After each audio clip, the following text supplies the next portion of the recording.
So what if I told you that the exact same brain, right, the one that can flawlessly debate complex political theory at like 2 in the afternoon, is entirely and neurologically incapable of finding the word toothbrush at 7 in the morning? I mean, it's a very real thing. Right.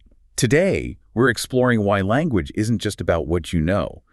It's heavily, heavily dependent on what time it is and, what your physical body is doing at that exact moment. Yeah, it's this fascinating paradox. We tend to view our vocabulary as this static database. We think, I learned this word, therefore it's in my brain, therefore I can access it whenever I want.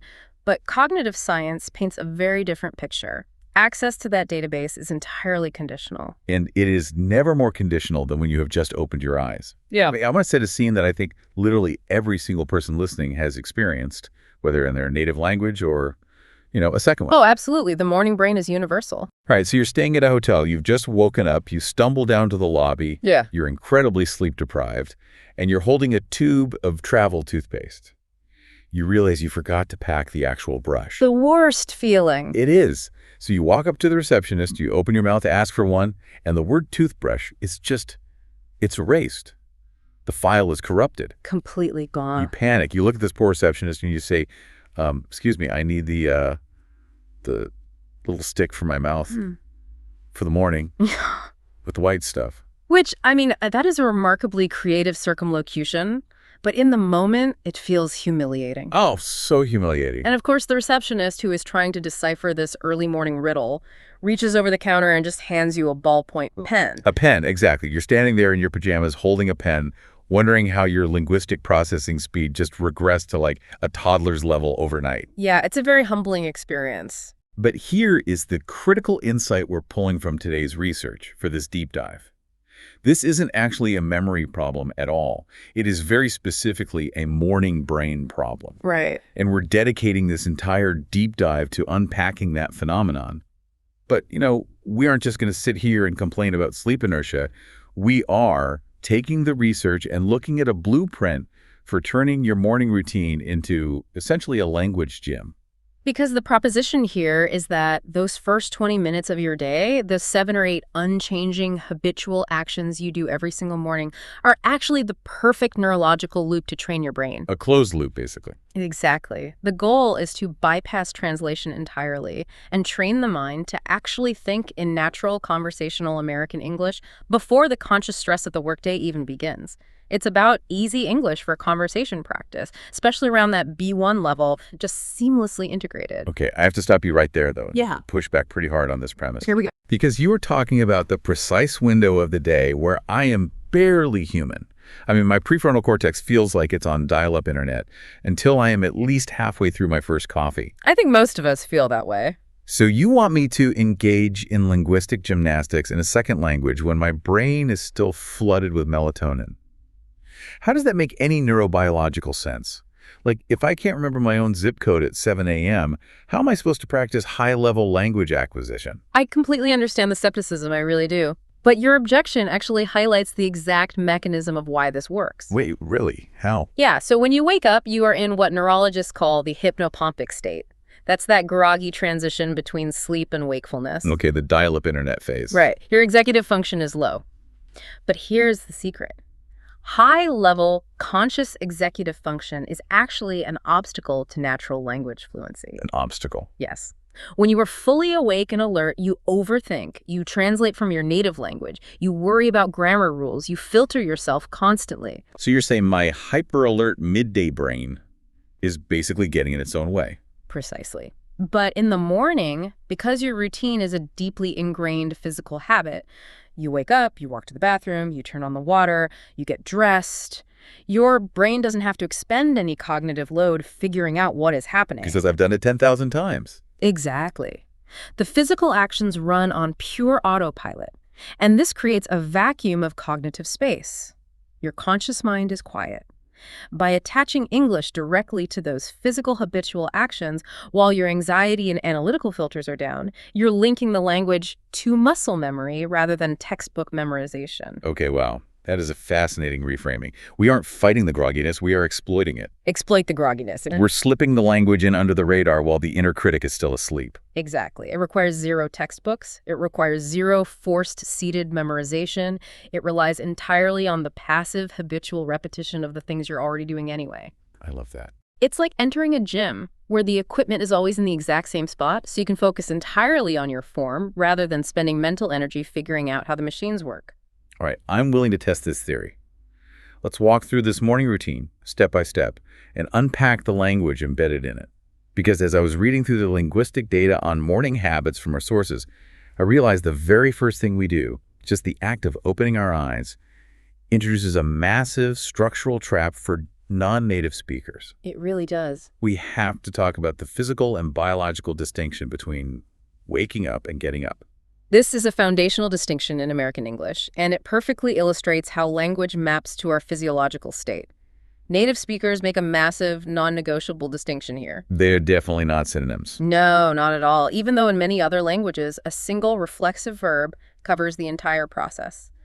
In English, wake up describes a neurological event. It means your reticular activating system has stimulated your cortex, your eyes open, your consciousness returns. But I can be fully conscious, completely awake, and absolutely refuse to move my body. Precisely. You can wake up and stay perfectly still under the covers for 2 whole hours. Getting up, on the other hand, is a gross motor function. It means your physical body leaves the mattress, you become vertical, you start the physical demands of the day. I want to bring in a case study from the material that highlights this perfectly. There is this story of a guy named Tom. Tom is trying to build a disciplined morning routine, so he sets his alarm for 6 a.m. The alarm screams. Tom opens his eyes, groans, and smacks the snooze button. A classic maneuver. Right. 9 minutes later, the alarm screams again. Tom hits snooze again. He repeats this cycle 6 times. And yet later that day, Tom confidently tells his friends, I wake up at 6, but I get up at 7. And linguistically, Tom is being completely 100% accurate. It sounds like a contradiction when you first hear it, but it's not. Not at all. He achieved consciousness at 6 a.m. The neurological awakening happened. He opened one eye, perceived the morning light, rejected it, and returned to a state of rest. But the physical rising the moment gravity actually pulled on his frame as he stood, that didn't occur until 7 a.m. Okay. It's crucial for you, the listener, to separate these two concepts conceptually before you even try to use them grammatically. So, if we need an analogy here, waking up is kind of like hitting the power button on your computer. The internal fan starts spinning, the motherboard is receiving electricity, the screen glows. But getting up is actually typing your password, opening the software, and executing a command. That is an exceptionally precise analogy, and confusing the two can lead to some highly awkward professional miscommunications. Oh, I bet. Imagine your manager calls you at 8 a.m. because there's a crisis. They ask, are you awake? You enthusiastically reply, oh, yes, I woke up an hour ago. So your manager assumes you're active and says, fantastic, are you at your desk? Oh, no. And you have to reply, no, I haven't got up yet. I'm still horizontally wrapped in my blankets. You instantly go from sounding like this eager go-getter to sounding incredibly lazy, all because of a phrasal verb. Exactly. And speaking of that alarm clock, the vocabulary surrounding the alarm itself is just a minefield of counterintuitive logic. We need to talk about the semantic drift of the alarm clock. Ah, yes. The question of what an alarm actually does when it reaches the designated time. Right, because if I walk into a dark room and flip a switch, the light turns on. So logic dictates that when an alarm transitions from silence to making a blaring noise, the alarm is turning on. But we don't say that. No, we don't. We say the alarm goes off. My alarm went off at 6 a.m. From an etymological standpoint, how on earth does off mean producing a terrifying amount of sound? It is entirely counterintuitive to the modern ear, I'll give you that. But it makes sense if you look at the physical history of machinery. Okay, take me back. Think about old mechanical devices like a spring-loaded trap or a physical bell.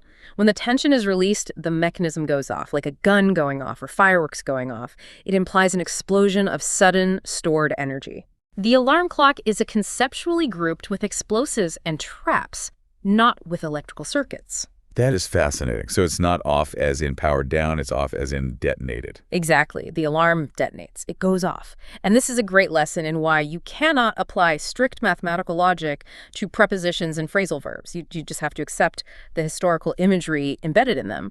Blame the Industrial Revolution, not your own memory. Okay, so the alarm detonates, it goes off, and then we have to deal with what Tom was doing, the universal human response to the alarm, which is the snooze button. First of all, can we just appreciate the phonetic brilliance of the word snooze? It is a great word. It doesn't sound like a sharp technical command. Snooze! The long ooh sound, the soft Z, it literally mimics the acoustic feeling of a lazy, warm sleep, like a cat stretching in a sunbeam. It is highly onomatopoeic, yes. Feels comforting. But the verb we pair with it is aggressive. We say hit snooze or press snooze. Now, there is a brilliant example in our sources about an English learner named Steve. Ah, yes, Steve. Steve is going to be our lovable linguistic crash test dummy for today's deep dive. Steve is trying to master American morning vernacular. He wants to explain his snooze habit to his American roommate. But he translates the emotional frustration of the morning too literally, and he tells his roommate, I always punch the sleep button. I am laughing just picturing the roommate's face. I punched the sleep button. It sounds so incredibly violent. It really does. It makes Steve sound like an MMA fighter who wakes up every morning and shadow boxes his nightstand into splinters. It creates a deeply unsettling image, and it perfectly illustrates the danger of L1 interference, which is when the logic of your first language overwrites the natural collocations of your second language. Why? You might feel angry at the alarm and you might physically strike it, but linguistically, we do not punch it. We hit snooze. The word snooze acts as the object of the action, not the sleep button. Okay, but this brings us to a much deeper nuance regarding sleep itself. Because how and why we remain in bed carries massive cultural weight. We have to parse the difference between sleeping in and oversleeping, because one is a luxury and the other is a fireable offense. This distinction is all about the locus of control. In linguistics, we look at whether the subject of the sentence has agency over the action. Sleeping in implies total agency. You chose it. It is a glorious, intentional, premeditated choice. You look at your schedule on a Friday night, you see you have no obligations on Saturday, and you decide, I am going to sleep in. You are the master of your own destiny. You are prioritizing your rest. But oversleeping is a complete loss of agency. Correct. Oversleeping means the sleep captured you against your will. It is a disaster. Your alarm went off, but your biology failed to respond. It was an accident. So if I call my boss on a Tuesday morning at 9:30 a.m., and I casually say, hey, sorry I'm late, I decided to sleep in today. Your boss will likely terminate your employment by 10 a.m. Right. Because by using the phrase sleep in, you are explicitly communicating to your boss, I weighed the value of our quarterly earnings against the coziness of my duvet, and the duvet won. I chose this. Exactly. You are confessing to intentional negligence. If you are late, you must surrender your agency. You have to say, I'm so sorry I overslept. That phrase begs for forgiveness. It says, I am a victim of my own biology. Oh, good. So, for the listener, this is where the language gym begins. Tomorrow morning, when that transition happens, identify your state. State the facts out loud. My alarm went off, I woke up, I hit snooze, now I am getting up. So we've achieved verticality, we've gotten up, we stumble out of the bedroom, and the physical architecture of the house dictates our next cognitive leap. We move into the bathroom. And as the research shows, the bathroom is where literal translations go to die. It really It is. is an absolute minefield. It truly is, largely because bathing rituals involve bodily hygiene, and humans have spent centuries developing complex sociolinguistic barriers around hygiene to avoid sounding crass. Euphemism. Exactly. Let's start with the overarching announcement of intention. If you are a guest in someone's home and you're wearing pajamas and you need to go make yourself presentable, you do not walk into the kitchen and declare, I am going to wash my dirt off. Which biologically is exactly what you're doing. You are removing sweat and dead skin cells. Yeah. But if someone said that to me at 7 a.m. over a bowl of oatmeal, I would be profoundly disturbed. It's too visceral. It violates face-saving pragmatics. Culturally, Americans strongly prefer light, airy euphemisms for bathroom activities. The gold standard phrase here is, I'm going to freshen up. Or, I need to go freshen up. Freshen up. It is the perfect umbrella term. It covers washing your face, brushing your teeth, applying deodorant, fixing your hair. It implies you're already mostly clean, just seeking a bit of morning dew. I love the imagery. You aren't scrubbing off grime. You are just lightly misting yourself like a vegetable at the grocery store. That's a great way to picture it. It instantly makes a non-native speaker sound highly culturally attuned. But let's look at the specific action verbs inside that bathroom, because this is where the tool-centric nature of English really punishes learners. Let's talk about teeth. Ah, yes. The eternal struggle of dental vocabulary. In many languages, you simply apply the universal verb for cleaning to your mouth. You wash your teeth. You clean your teeth. But in English, we are obsessed with the implement we are holding. We don't wash them, we brush them. Because English often demands that the tool names the action. You are holding a brush, therefore the verb must be brush. And furthermore, you apply toothpaste to a toothbrush. You do not apply dental cream or teeth paste. Wait, let's pause on the pluralization there, because this is a huge cognitive load trap for learners. The substance in the tube is toothpaste, singular, tooth. But the action we perform is, I brush my teeth, plural. And not a normal plural with an S, but an irregular Germanic plural. It is a massive point of friction. Irregular plurals like tooth to teeth or foot to feet require a lot of computational energy for a second language learner to access quickly. The data shows how incredibly common it is for learners to simplify this and say, I need to brush my tooth. Which paints the most tragic, adorable picture. Like they only have one single lonely molar left in their entire head, and they are taking very good care of it. Grammatically, if you have suffered severe dental loss, brush my tooth is correct. But assuming a standard biological set, you must access the plural, teeth. And then we have our friend Steve, who tried to bypass the irregular plural entirely by focusing on the location and told his roommate, I have to go brush my mouth. Oh, Steve, please do not brush your mouth, just the teeth. If you take a stiff nylon bristle brush to the soft tissue of your cheeks and gums, you are going to end up in the emergency room. It highlights how a slight semantic misalignment completely changes the physical reality of the sentence. But the teeth are actually the easy part. The biggest verb trap in the entire bathroom is the shower. And this comes down to the fundamental difference between creating something and experiencing something. You are talking about make a shower versus take a shower. I know this is a huge issue for speakers of Romance languages. Because in languages like Italian, Spanish, or French, the verbs for make and do are incredibly versatile. They are used to construct abstract actions. So learners translate that cognitive framework directly into English. They say, I'm going to make a shower, or I will do a shower. But in American English, we do not conjure the shower out of thin air. We take a shower. Or, less commonly in the US but standard in the UK, we have a shower. But we never ever make one. Because make implies physical construction or causation. The documentation we are looking at features a story of a student who got this spectacularly wrong. He was late for a morning meeting, called his boss, and trying to explain his hygiene routine, said, I'm so sorry I'm late. I am making it rain in the bathroom. I cannot even begin to process the sheer panic that boss must have felt. Making it rain. Because in American slang, making it rain means you are at a nightclub, holding a stack of dollar bills, and throwing them into the air to show off your wealth. Or, if we take it literally, it means a pipe has burst and there is a catastrophic plumbing emergency destroying the house. Either way, it has absolutely nothing to do with personal hygiene. It is a terrifying visual for an employer. You must always remember, you take a shower, you are receiving the water, you are not creating the weather system. And while you are in there receiving that water, taking that shower, you are invariably going to use soap. And this brings us to a phonetic deep dive. Because we can talk about grammar all day, but if your vowel sounds are off by just a millimeter, you end up in a completely different semantic universe. You are referring to the soap versus soup catastrophe. This is a classic issue of acoustic phonetics. Yes. The word for the cleansing agent is soap. S-O-A-P. It requires a distinct, rounded, long O sound. But because English spelling is a historical nightmare, many learners look at the OA and they round their lips too tightly, producing a long U sound. They say soup, which is a liquid food made of broth and vegetables. And the biological reality here is fascinating. Around the age of 10 to 12 months, the human brain undergoes categorical perception narrowing. Meaning what exactly? We lose the ability to easily distinguish vowel lengths and subtle phonetic shifts that don't exist in our native language. So to the learner's ear, soap and soup might actually sound identical. But to the American ear, they are light years apart. Which brings us back to Steve.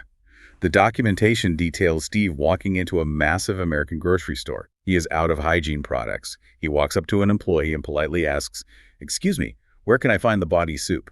And the employee, operating purely on the acoustic data they received, directs Steve to aisle 4. Aisle 4, which is the canned goods section. I just had this vivid image of Steve standing in aisle 4, holding a can of Campbell's Chunky Chicken Noodle, staring at the label, and having an existential crisis about how Americans manage to get clean by rubbing chicken broth on their torsos. Body soup. It perfectly illustrates why pronunciation training cannot be ignored in favor of pure vocabulary acquisition.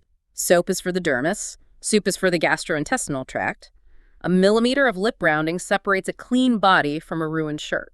So, given all this complexity, the irregular plurals, the phrasal verbs, the phonetic traps, how is a listener supposed to remember this while they're dripping wet at 7:15 a.m.? The methodology and the research suggests a specific cognitive trick, and honestly, it sounds a little unhinged, but I want you to unpack the neuroscience of why it works, the bathroom face analogy. Yeah. It relies on the method of loci, also known as a memory palace.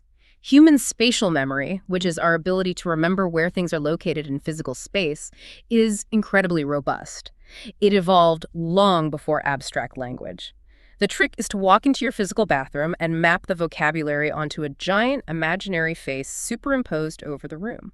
Okay, walk me through this hallucination. You look at your toothbrush. In this spatial map, the toothbrush is the hair of the face. You look down at the bar of soap. The soap is the nose.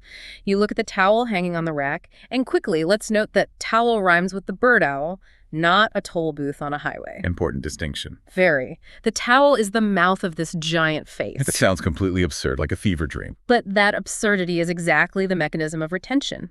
The amygdala and the hippocampus prioritize novel, bizarre, emotionally stimulating, or highly visual information. Right, the weird stuff sticks. The brain discards boring, bulleted lists of text on a flashcard because they lack spatial and visual context. By anchoring the English words to a bizarre spatial map in the very room you stand in every morning, you bypass rote memorization and tap directly into ancient spatial circuitry. So tomorrow morning, the listener needs to walk into the bathroom, see the giant face, take a shower, not make it rain, use the soap, not the soup, and dry off with the towel that rhymes with owl. Precisely. You are narrating the space. Okay, we are clean, we are dry, we step out of the spatial memory palace. The next cognitive transition is physical preparation for the outside world, getting dressed. And this is where we run into a grammatical wall that frustrates almost every learner I've ever spoken to.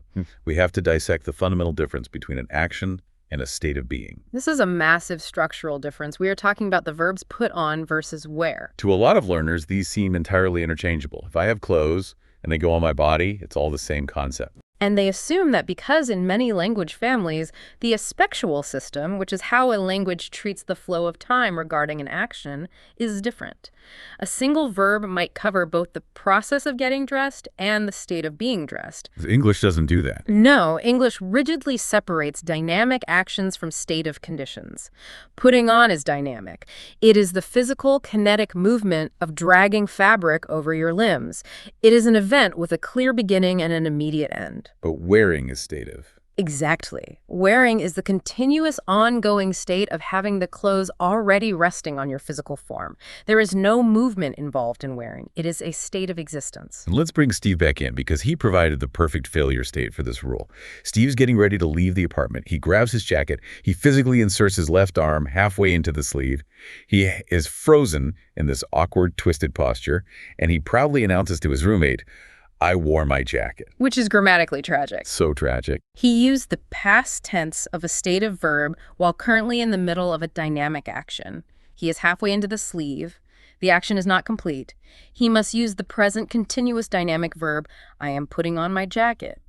He will not achieve the state of wearing it until both arms are in, the zipper is up, and he is walking out the door. So it's a linear timeline. I sit on the edge of my bed. I put my shoes on. That takes 30 seconds. Then I leave the house and I wear those shoes for the next 10 hours. Exactly. Action followed by state. But let me test the boundaries of this logic, because as a host, it's my job to find the loopholes. What if I alter the environment?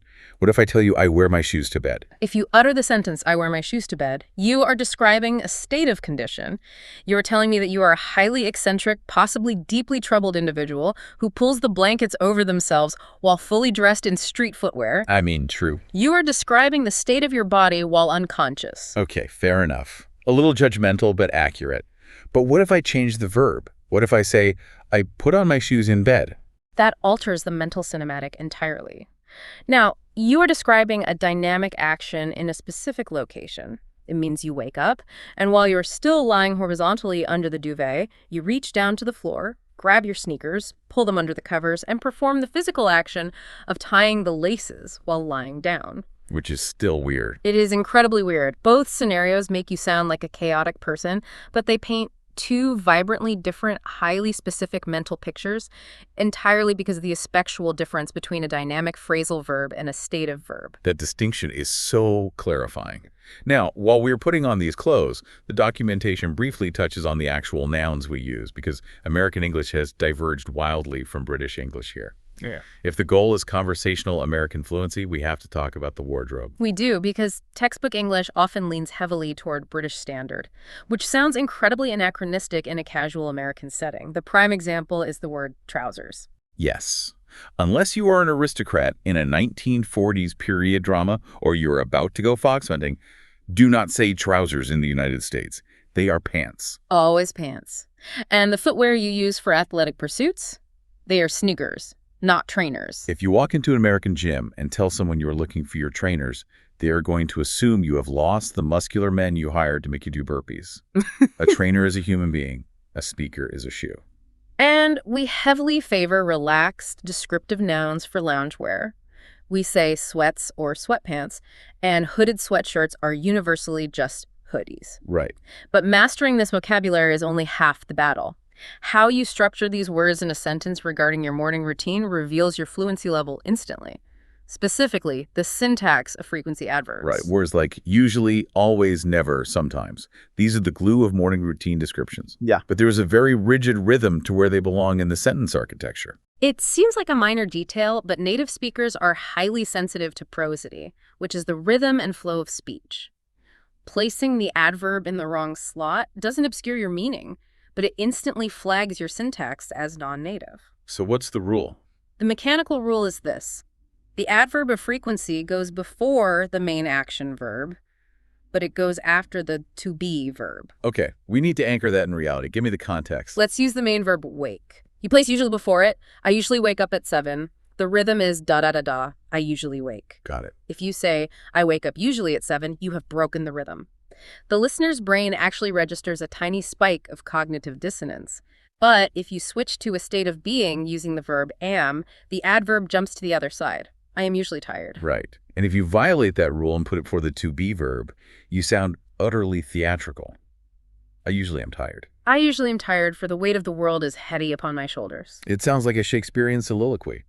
You don't sound like a modern human standing in a kitchen waiting for a bagel to toast. Yeah. Exactly. Keep the prosody natural, adverb before the action, adverb after the state of being. Okay, so we are dressed. We have put on our pants and sneakers, hopefully not while lying in bed. Yeah. Our syntax is rhythmic. The biological imperative now drives us to the kitchen. And this is where English, as a cultural artifact, gets incredibly dramatic and reliant on fixed chunks of data. Let's talk about breakfast. Let's start with the base verbs of consumption. How do we interact with the meal? Well, we have breakfast or we eat breakfast. We do. And importantly, we never take breakfast. Right, which again is L1 interference for Romance language speakers. But in English, I take breakfast sounds vaguely criminal, like you are physically confiscating a plate of scrambled eggs from a weeping child and running away. Precisely. You can say, I'll take a coffee if a barista is explicitly asking for your order, but as an ongoing daily habit, you have it or eat it. And regarding the coffee itself, the verbs shift from consumption to production. You don't cook coffee like a stew, you brew a pot of coffee, and then dynamically you pour a cup. And if you take it without milk or sugar, it is universally known as black coffee. But the real danger in the kitchen isn't the verbs, it's the adjectives. There is a fantastic case study in our documentation about the auditory processing limits of homophones. This is a brilliant example of how context fails when phonetic overlap occurs. The speaker in the data was talking to an Italian friend about their morning routine. The speaker said, I like my coffee weak, meaning watery, diluted, lacking robust flavor, spelled W-E-E-K. But the Italian friend's auditory processing grabbed the only definition of that phone they were familiar with. The friend heard week, W-E-E-K, the 7 days on a calendar. Exactly. And the friend's brain tried to rapidly construct a logical framework for this statement and failed completely. He looked at the speaker completely baffled and asked, wait, you only drink coffee on Mondays and Tuesdays? It is the most perfect, innocent misunderstanding. No, Marco, I drink it every day. I just like it to taste vaguely like hot brown water. Blech. But this misunderstanding stems from a deeper truth about American English that we need to analyze. The pragmatics of emotion. Native speakers do not rely on clinical accuracy. We rely on severe dramatic exaggeration to signal social fluency. This is a vital concept called pragmatic competence. It's the ability to use language socially beyond its literal dictionary definition. American conversational style is built on hyperbole. The literal words intentionally do not match the biological severity of the situation. Yes, if you haven't eaten since 8 p.m. last night and it is now 8 a.m., you are not just hungry. You tell your roommate, dude, I'm starving. Clinically speaking, starvation is a severe, prolonged, life-threatening metabolic crisis. But pragmatically, socially, it just means your stomach growled and you are ready for a muffin. Right. If you stand in the kitchen and say, I am hungry, you sound like an android stating a diagnostic data point. It lacks social warmth. And when you haven't had your coffee yet, you aren't just sleepy, you are running on empty. Or the absolute pinnacle of morning drama, I'm dying. Running on empty is a beautiful conceptual metaphor. It maps the human biological system onto the mechanics of a combustion engine with no fuel. Using conceptual metaphors bridges the gap between sounding like a grammar textbook and sounding like a member of the culture. And what about I'm dying? Oh, I'm dying is the ultimate hyperbole. I'm dying, I need coffee. Your vitals are perfect, your heart rate is steady. You just require a mild central nervous system stimulant. But learners have to be incredibly careful when trying to adopt these dramatic phrases because idiomatic expressions are structurally rigid. They're not modular. You cannot apply logic to them. This is perhaps the most crucial lesson about lexical access. Native speakers do not build idioms word by word. They retrieve them from memory as single, indivisible chunks of data. You cannot swap out the internal components even if the new components are logically synonymous. The documentation provides a legendary example of this going wrong, involving the exaggeration, I could eat a horse. Right. It's a hyperbole signifying immense hunger. You do not actually harbor a desire for equine meat. But a student learned this idiom, understood the underlying concept of exaggeration, and decided to flex his vocabulary to make it sound even more impressive. So he sits down at an American diner, looks the waiter dead in the eye, and proudly declares, I could eat a whole cow. I physically cringe just analyzing the pragmatics of that interaction. The waiter just stopped writing, stared at him, blinked, and said very slowly, we don't have that on the menu, sir. Because logically, the student was entirely correct. A cow is a massive bovine animal, roughly the same biological mass as a horse. The substitution should work perfectly. But English doesn't care about biology or logic. The phrase is calcified. Exactly. When the student said cow, the waiter's brain didn't process it as an idiom. Because the chunk was broken, the waiter's brain processed it literally. The waiter genuinely thought this man was ordering an entire unbutchered cow for breakfast. Which is insane. Completely insane. Idioms are stubborn. They're fixed lexical units. I could eat a horse. Leave the farm animals alone. Okay, while we are in the kitchen, carefully avoiding ordering livestock, we have to navigate the most treacherous social ritual of the morning, phatic communion, the small talk. And I will admit, I have a massive problem with this. Oh, really? Yeah, if a roommate or a coworker walks in at 7:30 a.m. and asks, what's up? Or how's it going? Do they actually want a data-driven report on my emotional and physical state? Absolutely not. And this is a massive cognitive trap for learners who value literal sincerity. Sincerity is the enemy of morning small talk. These phrases are not interrogatives. They are greetings wearing the camouflage of a question. They're completely fake questions. In sociolinguistics, it is called a phatic expression. Its only purpose is to perform a social task, establishing a polite atmosphere, not to exchange actual information. If someone says, how's it going? And you pause, analyze your mild headache, reflect on your financial anxiety, and begin listing your stressors, you have violently breached the social contract of the morning. The documentation mentions the speaker's cousin who learned this the hard way. He moved to New York from Korea, possessed excellent literal translation skills, and assumed every question demanded an empirical answer. Yes, the famous cousin ceiling. Yeah. He was at his new job, walking down the hallway. An American colleague nodded at him and casually threw out, what's up? And the cousin stopped walking, engaged his analytical brain, looked vertically upward, and replied, the ceiling. The ceiling. I mean, mathematically, geometrically, he is flawless. Grammatically perfect, spatially accurate, culturally an absolute disaster. His coworkers were so amused by this literalism that they nicknamed him Ceiling for the next 5 years. That's hilarious. The expected response to what's up is not an answer. It is an echo. You reflect the casualness back. Not much, you. Or same old, same old. It is literally just an exchange of primate vocalizations that means I acknowledge your presence, I am not a threat, and we are not currently enemies. Precisely. It is verbal grooming. And this non-literal social contract extends to morning offers, too. The documentation highlights the phrase, "you want anything," often yelled across the kitchen. Oh, this is a dangerous one. Hey, you want anything? It sounds like they're offering to cook you a 3-course meal or run to a bakery. But in the pragmatics of a casual American morning, it carries a hidden assumption. It assumes the person is already performing a low-effort task for themselves, like pouring a cup of coffee from a pot that is already brewed, and they are offering to duplicate that exact low-effort action for you. The expected answer is incredibly brief. "Nah, I'm good," or "Sure, grab me a coffee." If you give a highly formalized textbook answer like, "No, thank you, my friend, I have already consumed adequate nutrition for the morning hours," you sound like an artificial intelligence attempting to blend in. Very much so. The golden rule of spoken English, especially in the morning, is that it is almost always shorter and punchier than written English. Brevity signals comfort. Formality signals distance. Okay, we are fueled by our coffee. We have successfully navigated the phatic communion without analyzing the ceiling. It is time to face the outside world. Let's transition from the domestic space to the public space. The commute. First, the verb for the transition itself. When it is time to depart the house, we do not use the formal Latinate verb depart.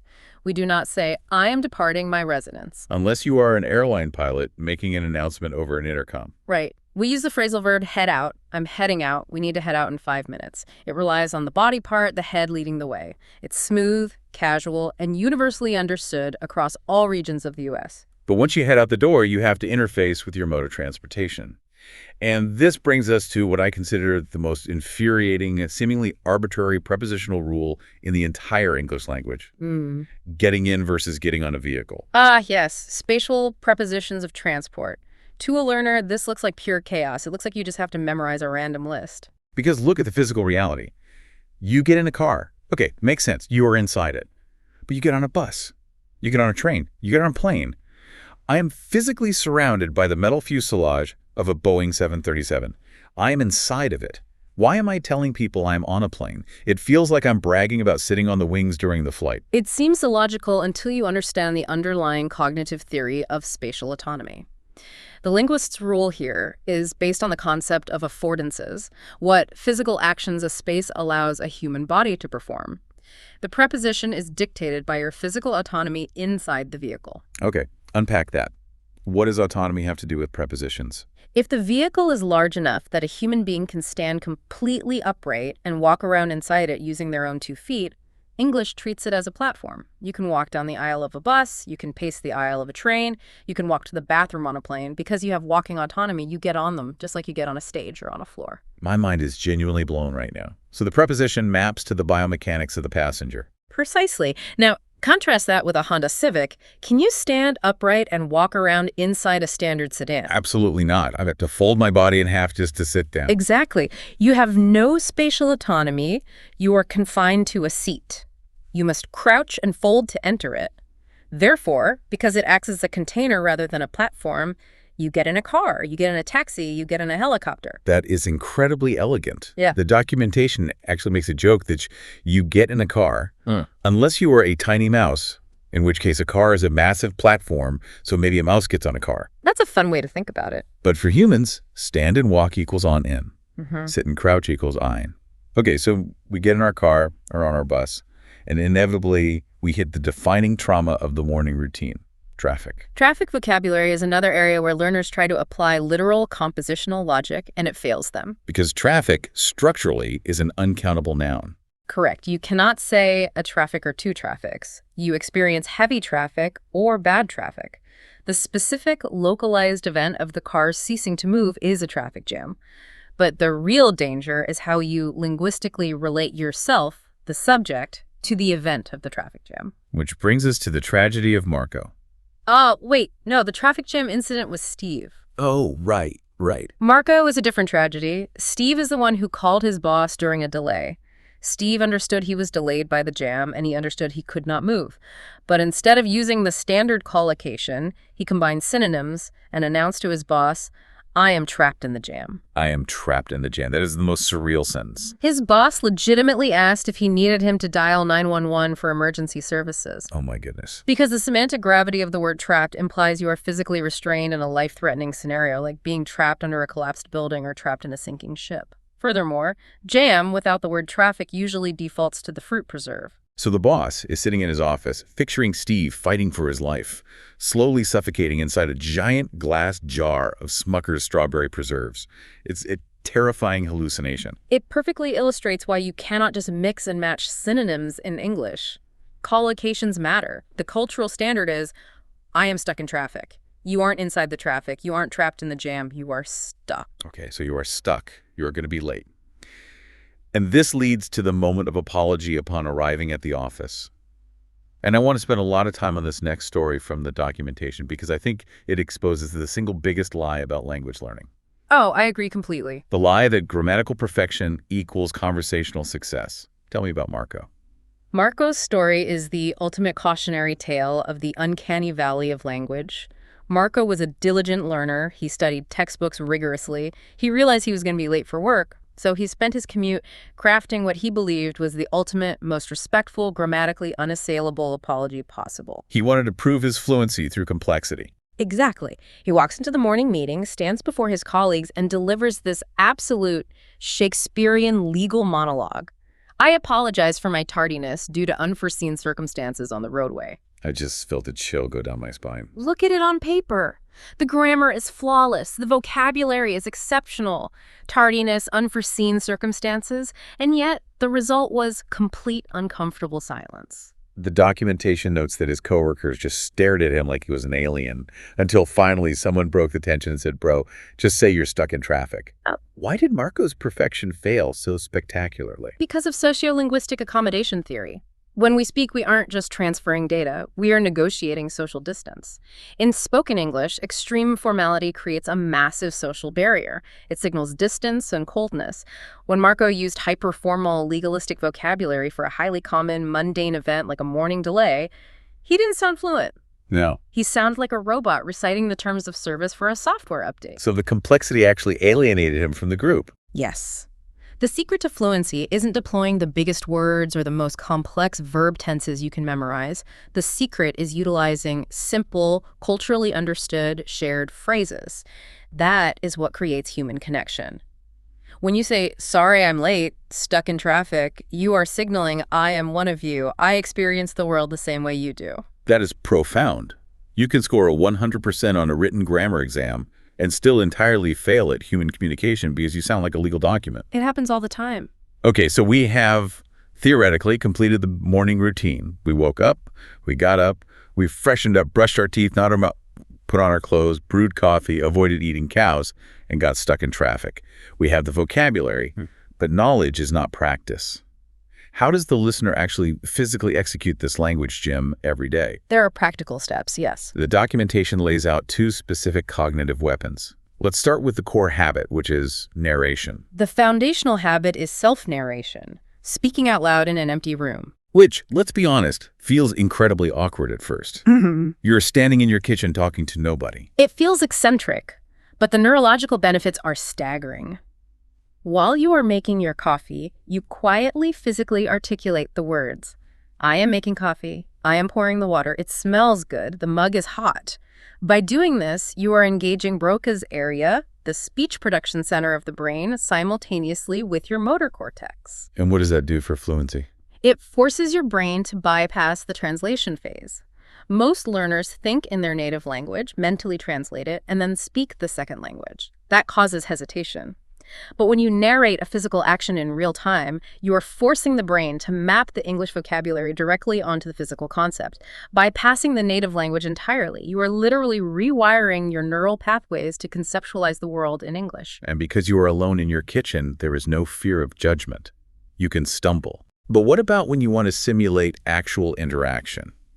The documentation details something called the coffee cup trick, or the mirror mini debate. I absolutely love the psychology behind this. The coffee cup trick takes that solo narration and introduces the architecture of a conversation.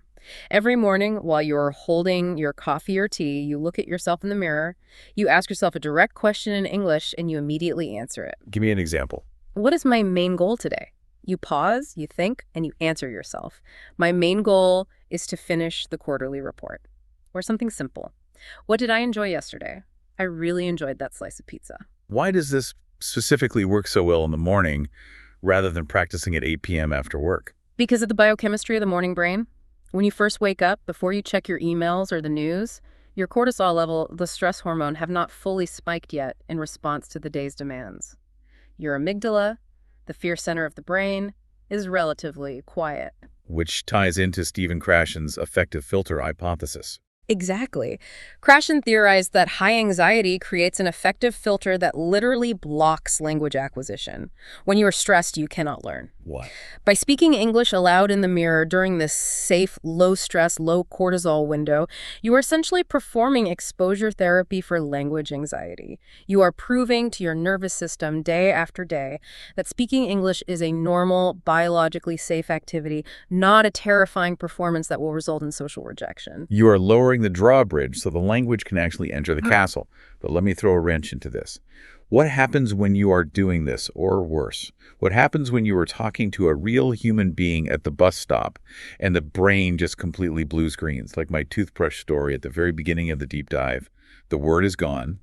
What is the emergency protocol? This brings us to the ultimate high-level survival strategy of the fluent speaker: description over precision, circumlocution.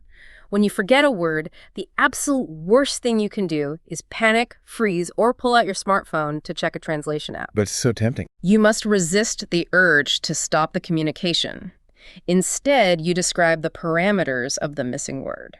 So if I am standing in the rain and I completely forget the word umbrella, what do I do? You do not say, "Hold on, let me check my phone." You look at the person and you say, "Hey, can I borrow the thing you hold over your head when it rains to stay dry?" The little stick for my mouth with the white stuff? It's the exact same principle. It felt humiliating in the hotel lobby, but you were saying that was actually a high-level fluency tactic. It is the highest level tactic. Native speakers do this in their own mother tongues constantly. We forget words all the time. We say, "Hand me the thingy, the metal thing that turns the bolt." We circumlocute. We talk around the void. True fluency is not possessing a dictionary of every word. True fluency is the structural ability to keep the river of communication flowing even when you hit a rock. That completely reframes the goal. Fluency is survival. Fluency is momentum, not perfection. And this leads perfectly into a reflection from the documentation that genuinely moved me.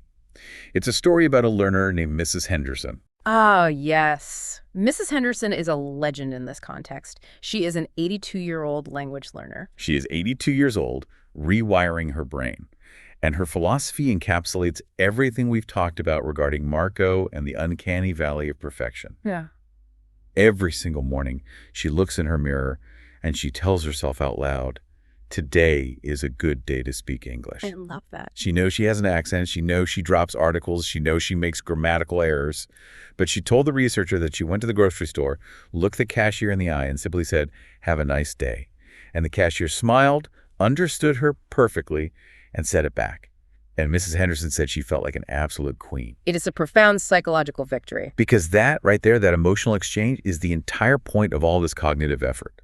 The goal of learning English is not to pass a written grammar exam administered by an invisible judge. The goal is human connection. Mrs. Henderson wasn't paralyzed by the fear of sounding like Marco's legal document. She wasn't worried if she was using a stative or dynamic verb. She deployed the language as a bridge to connect with the human being standing directly in front of her. Perfection is the enemy of connection. I think that is the thesis statement of this entire deep dive.